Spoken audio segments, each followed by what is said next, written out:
Hey guys, welcome back to statistics explain. इस video में हम लोग बात करने वाले हैं इंडिया के लोकल बॉडीज के बारे में, क्या उनकी जर्नी रही है, कैसे वो नॉन एग्जिस्टेंस से ऑब्लिगेटरी एक्सिस्टेंस में आए और क्या सिचुएशंस उन्हें फेस करनी पड़ती है इसके बारे में।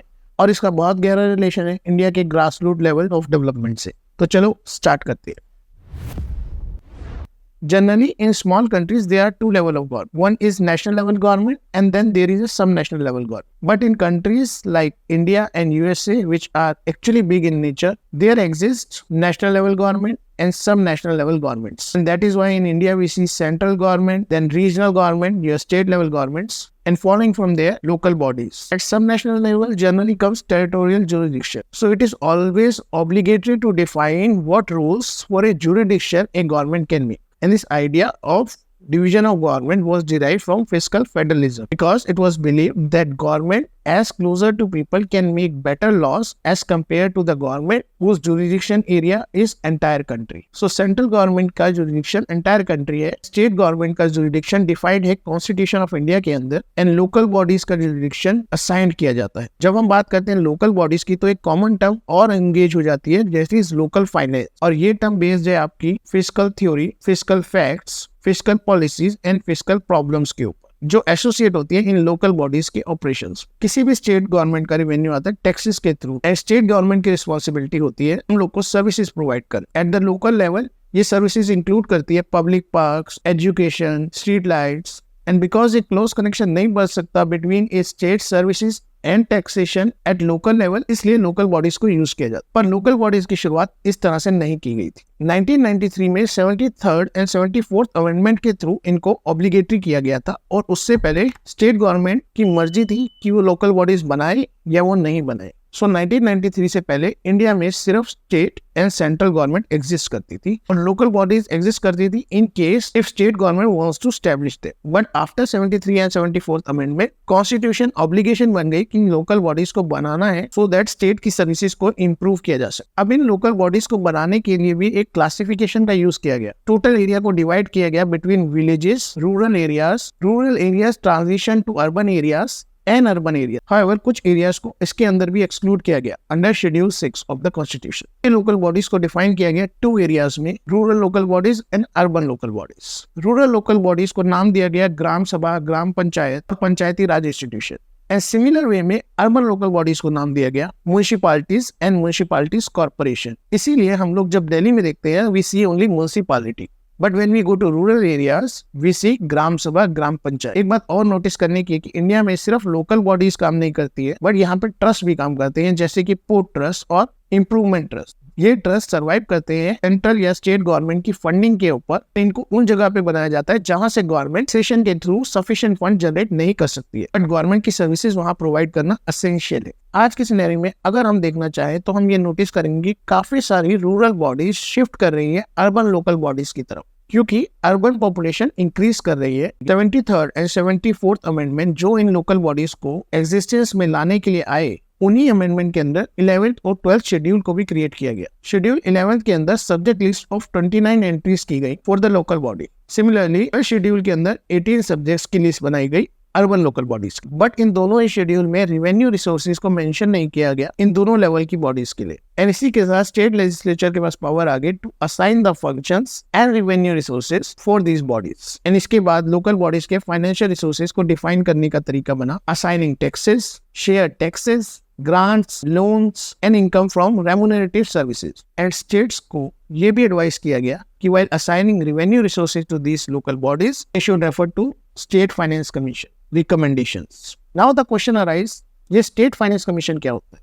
State Finance Commission establish होता है हर स्टेट में 5 साल के लिए, और इनका पर्पस होता है लोकल बॉडीज के फाइनेंशियल पोजीशन को समझना और सजेस्ट करना changes for their improvement. Net taxes, tolls, duties और फाइन्स को डिवाइड करना between state and local authorities, decide करना कि क्या ग्रांट जाने चाहिए लोकल अथॉरिटीज को, और ये डिटरमाइन करना कि क्या टोल्स, टैक्सेस, फाइन्स इम्पोज होने चाहिए।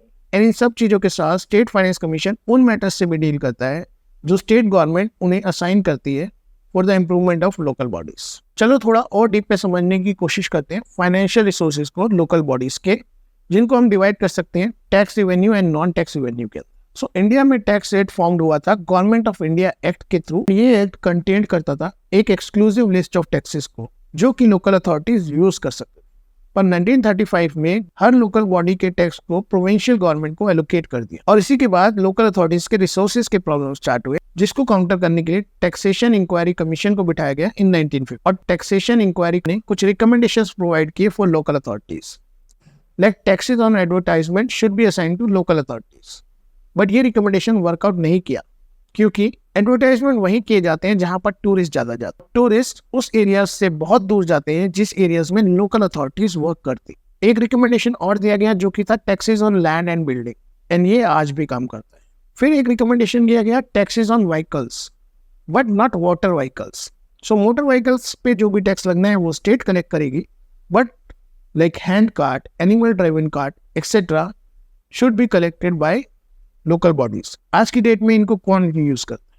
इसके बाद जो रिकमेंडेशन दिए गए वो थे taxes on animal and boat, professional tax और तय बाजारी। स्टेट्स पर जो एमसीडी अप्रूव्ड शॉप होती है उनको तय बाजारी कहा जाता है। और एक recommendation octroi and terminal tax के ऊपर भी दिया गया था। ऑक्ट्रॉय टैक्स को फर्स्ट टाइम इम्पोज किया था ईस्ट इंडिया कंपनी ने 1805 में, एंड इस टैक्स को 2012 में रिमूव कर दिया जाता है इंडिया की सभी स्टेट्स से एक्सेप्ट फॉर महाराष्ट्र, क्योंकि ये एक इंस्टीट्यूशनल करप्शन का सोर्स बन गया। जब ऑक्ट्रॉय टैक्स को रिमूव किया गया तो काफी सारी लोकल बॉडीज ने कोशिश की पाथ कर इम्पोज करने की। पाथ कर एक टैक्स है जो कि व्हीकल्स की एंट्री पे यूज किया जाता है टू डिफरेंट स्टेट, बट ये भी ज्यादा दिन नहीं चला। तो ये थे tax revenue sources for local bodies. Non tax revenue sources में आता है grant from states, earning from public undertaking like water supply and electricity, earning from remunerative services like leasing of land and plot, fees and fines collected for their services. So non-tax revenue के sources भी कुछ इतने ज़्यादा नहीं है। सबसे ज़्यादा important share है grants का। ग्रांट्स अगर डिपेंड नहीं करती है पॉपुलेशन साइज के ऊपर और लॉन्ग टर्म के लिए अगर एग्जिस्ट नहीं करती है तो लोकल बॉडीज कोई भी लॉन्ग टर्म डेवलपमेंट प्लान नहीं ले सकती। एंड ये ग्रांट्स काफी कम होती है for local bodies survival. In fact national institute of urban affairs ने एक स्टडी की थी for the 9th finance commission. India constitute only 16.2% of total municipal finance, जो कि बहुत ही कम है।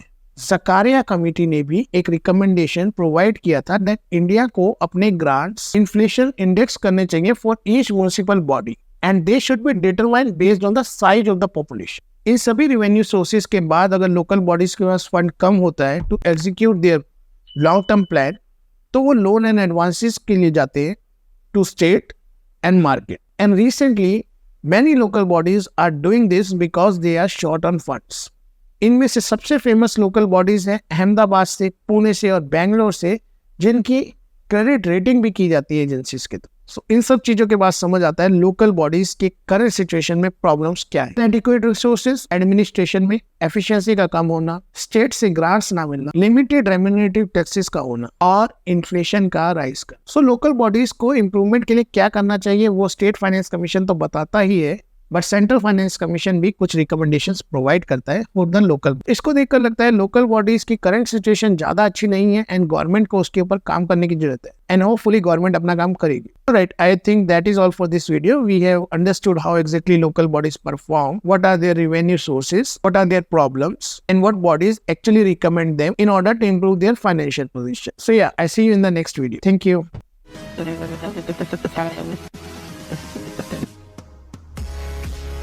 You do it.